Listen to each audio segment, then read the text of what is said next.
മലബാർ ഉപജില്ലയുടെ ആഭിമുഖ്യത്തിൽ PTA പ്രസിഡന്റുമാർക്ക് സമേതം പ്രാദേശിക ജനകീയ ഇടപെടലുകൾ എന്ന പദ്ധതിയുടെ ഭാഗമായി നാട്ടിക സൗത്ത് SNDP LP വിദ്യാലയത്തിൽ പരിശീലന പരിപാടി സംഘടിപ്പിച്ചു.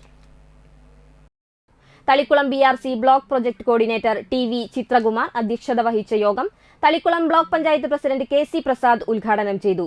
SNDP LP സൗത്ത് വിദ്യാലയത്തിലെ പ്രധാന അധ്യാപിക B Chithra, project coordinator TS Sajeev, Chavakkad BPC PS Shaiju എന്നിവർ ക്ലാസുകൾ നയിച്ചു.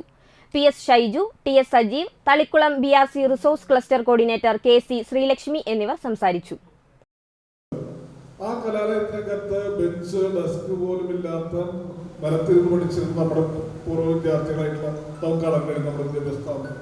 പക്ഷെ ഇന്ന് വളരെ നല്ല രീതിയിൽ അതിന്റെ പ്രവർത്തനങ്ങൾ ഒരുക്കി ഡിജിറ്റൽ സംവിധാനത്തിലേക്ക് ക്ലാസ് മുറികളെ കൊണ്ടെത്തിക്കാനും ആ ക്ലാസ് മുറികളെ കൊണ്ടെത്തിക്കുക മാത്രമല്ല വളരെ കൃത്യമായിട്ട് നമ്മുടെ ഭക്ഷണമാണെങ്കിലും യൂണിഫോം ആണെങ്കിലും പാഠപുസ്തകമാണെങ്കിലും എല്ലാം ഫ്രീ ആയി നൽകിക്കൊണ്ട് തുന്നക്കൂലി അടക്കം സർക്കാർ കൊടുക്കുന്നൊരവസ്ഥയിലേക്ക് മാറാണ്. ഈ സാമ്പത്തിക പ്രയാസം ഉണ്ടായിട്ട് പോലും